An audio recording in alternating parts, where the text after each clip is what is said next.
नमस्कार, कैसे हैं आप सभी ने कक्षा 12 में अध्याय 8 में भाग 12 तक पढ़ लिया था। भाग 12 में आपने प्रतिरक्षा न्यूनता रोग के बारे में पढ़ा था। अब आते हैं भाग 13 में, उसके आगे के टॉपिक के बारे में बताएंगे, जो कि होगा शरीर की प्रतिरक्षा तंत्र। शरीर की प्रतिरक्षा तंत्र। मानव शरीर की प्रतिरक्षा तंत्र किससे मिलकर बनी होती है? तो याद करिए, मानव शरीर की प्रतिरक्षा तंत्र किससे मिलकर बनी होती है? लसिकाभ अंगों से मिलकर बनी होती है। लसिकाभ अंगों से मिलकर बनी होती है। लसिका ऊतकों से मिलकर बनी होती है। अनेक कोशिकाओं से मिलकर बनी होती है, जैसे मोनोसाइट, न्यूट्रोफिल्स आदि कोशिकाओं से मिलकर बनी होती है।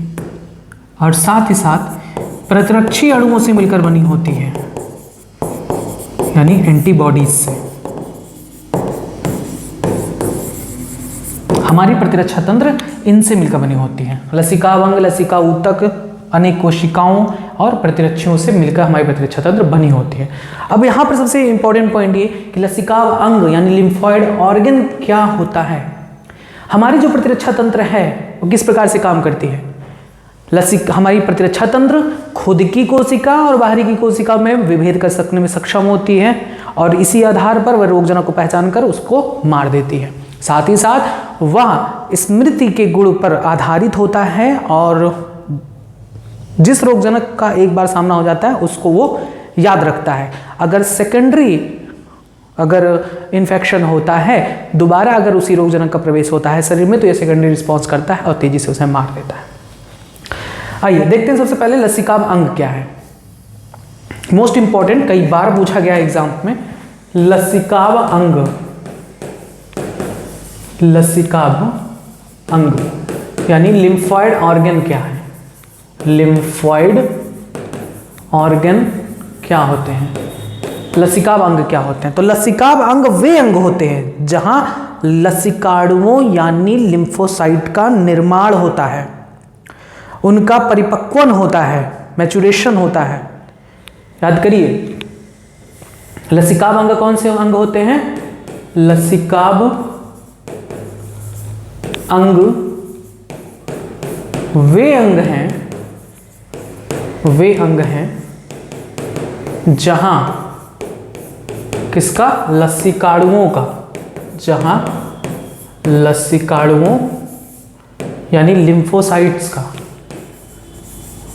लिम्फोसाइट्स का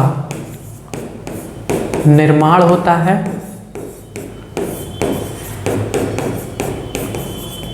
उनका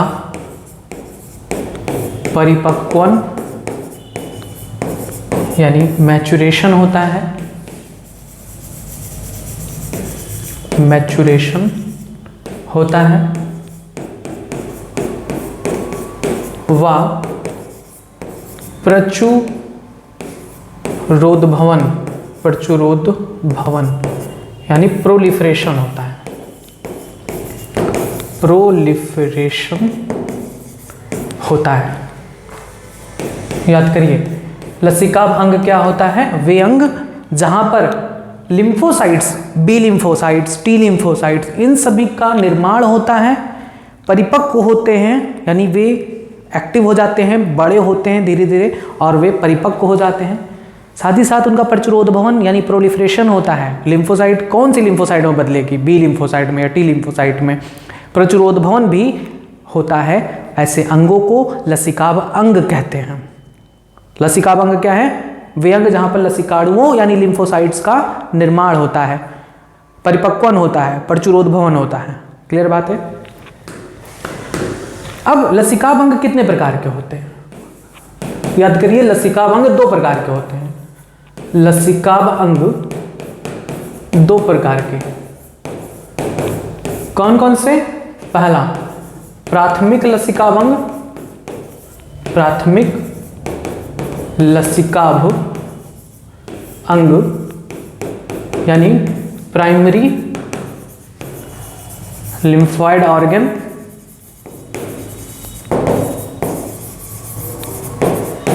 और दूसरा द्वितीयक लसिकाभ अंग यानी secondary lymphoid organ, secondary lymphoid organ. अब लसिकाभ अंग में प्राथमिक लसिकाभ अंग क्या है? प्राथमिक लसिकाभ अंग क्या है? प्राथमिक लसिकाभ अंग वे अंग होते हैं जहां पर लसिकाणु का निर्माण होता है। वे अंग जहां लसिकाणुओं, लस्सी इसी मत समझ लीजिएगा, ये सेल्स हैं lymphocytes, B lymphocyte, T lymphocyte. Lymphocytes का क्या होता है? निर्माण होता है। याद करिए, प्राथमिक लैंगिक प्राथमिक लसिकाभ अंग क्या है? वे अंग जहां पर लसिकाणुओं का निर्माण होता है, लसिकाणुओं का निर्माण होता है, प्राथमिक लसिकाभ अंग कहलाता है। कौन कौन से हैं? मैंने बताया था बी लिम्फोसाइट और टी लिम्फोसाइट का निर्माण कहाँ होता है? अस्थिमज्जा में। तो प्राथमिक लसिकाभ अंग कौन सा है? अस्थिमज्जा और थाइमस। इनमें भी सबसे प्रमुख जो अंग है वो है अस्थिमज्जा। अस्थिमज्जा मुख्य प्राथमिक लसिकाभ अंग है जहां पर लसिकाणुओं बी लिम्फोसाइट, टी लिम्फोसाइट का निर्माण होता है। याद हुआ? प्राथमिक लसिकाभ अंग क्या होते हैं? वे अंग जहां पर लसिकाणुओं यानी लिम्फोसाइट का निर्माण होता है। कौन कौन से हैं? अस्थिमज्जा और थाइमस। तो अस्थिमज्जा इसमें भी मुख्य अंग है जिसमें सबसे ज्यादा बी लिम्फोसाइट और टी लिम्फोसाइट का निर्माण होता है। थाइमस में भी लिम्फोसाइट का निर्माण होता है। इस नाते प्राथमिक लसिकाभ अंग अस्थिमज्जा और थाइमस कहलाते हैं। डायरेक्ट ऐसे क्वेश्चन पूछा जाता है कि बताइए प्राथमिक लसिकाभ अंग कौन कौन से हैं? अस्थिमज्जा और थाइमस।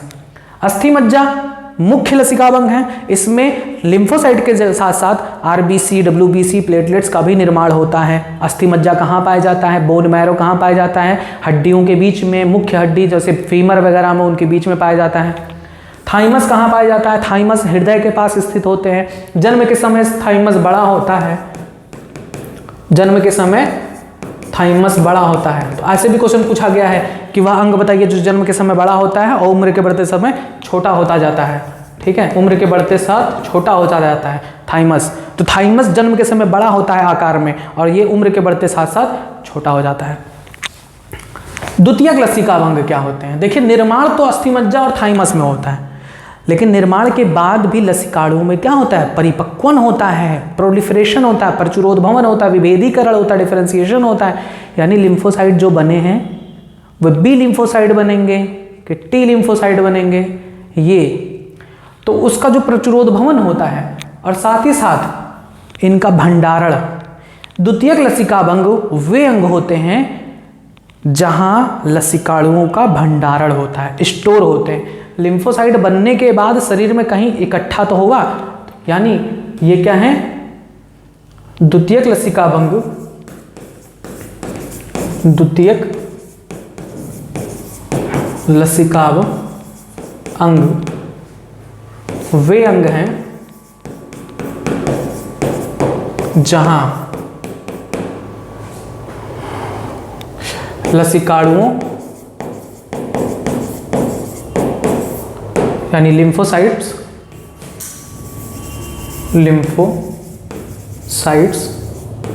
का भंडारण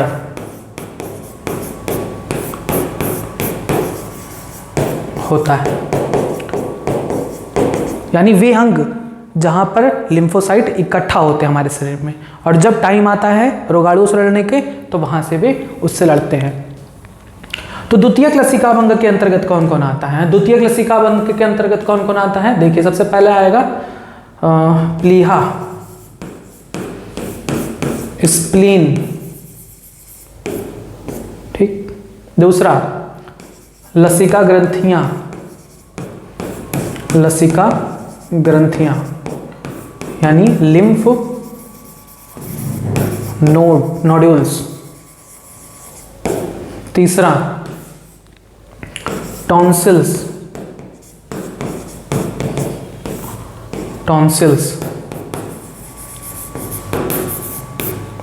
नेक्स्ट क्षुद्रांत के पेयर पैचेस, क्षुद्रांत के पेयर पैचेस, पेयर पैचेस, ठीक। उसके बाद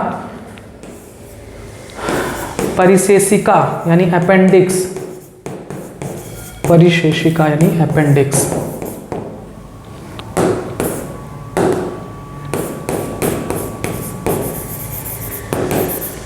ये इतने अंग होते हैं जो द्वितीयक लसिकाभ अंग कहलाते हैं। लसिकाणुओं यानी लिम्फोसाइट का निर्माण कहाँ होता है? अस्थिमज्जा और थाइमस में। स्टोरेज कहाँ होता है? प्लीहा, लसिका ग्रंथियों, ट्रांसिल्स, क्षुद्रांत के पेयर पैचेस और परिशेषिका में होता है। याद करिए, ये द्वितीयक लसिकाभ अंग के अंतर्गत आते हैं। तो क्वेश्चन ऐसे भी पूछा जाता है कि द्वितीयक लसिकाभ अंगों का नाम बताइए, तो 5 अंग है, याद कर लीजिए। कौन कौन से? प्लीहा यानी स्प्लीन, और लसिका ग्रंथियां, लिम्फ नोड्यूल्स, टॉन्सिल्स, क्षुद्रांत के पेयर पैचेस, परिशेषिका यानी अपेंडिक्स। प्लीहा के बारे में बहुत इंपॉर्टेंट पॉइंट ये है कि इसे आरबीसी का कब्रिस्तान भी कहा जाता है। आरबीसी का कब्रिस्तान कहा जाता है। जो आरबीसी नष्ट हो जाते हैं वो यहीं पर आकर खत्म होते हैं, दफनाए दिए जाते हैं, यानी इसे ग्रेवयार्ड ऑफ आरबीसी भी कहते हैं स्प्लीन को, ठीक। बस ये था लसिकाभ अंगों के बारे में।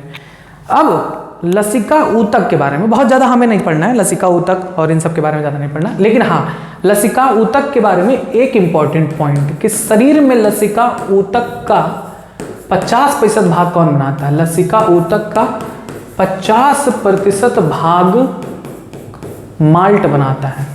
माल्ट ये क्या है? म्यूकोजल एसोसिएटेड लिम्फॉइड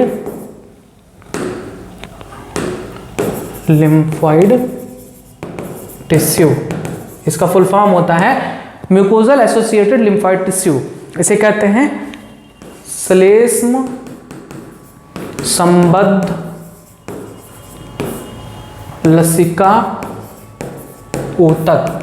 शरीर का 50% लसिका ऊतक यही होते हैं। कहाँ पाए जाते हैं?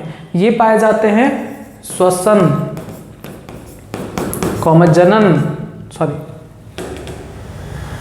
पाचन, श्वसन, पाचन व जनन मूत्र पथ को आस्तित करने वाले, जनन मूत्र पथ को आस्तरित करने वाली अस्तरों यानी लाइनिंग्स के भीतर पाए जाते हैं।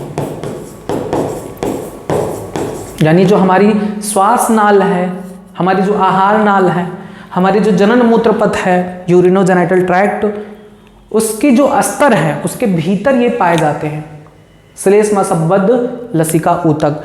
और यहाँ ये पूरे शरीर का 50% भाग बनाते हैं। लसिका ऊतक का 50% भाग माल्ट बनाता है, म्यूकोजल एसोसिएटेड लिम्फॉइड टिश्यू। कहाँ पाया जाता है? श्वसन, पाचन, जनन मूत्र पथ के अस्तरों के भीतर पाया जाता है और वहाँ रहकर ये हमें विभिन्न प्रकार के रोगाणुओं से बचाता है।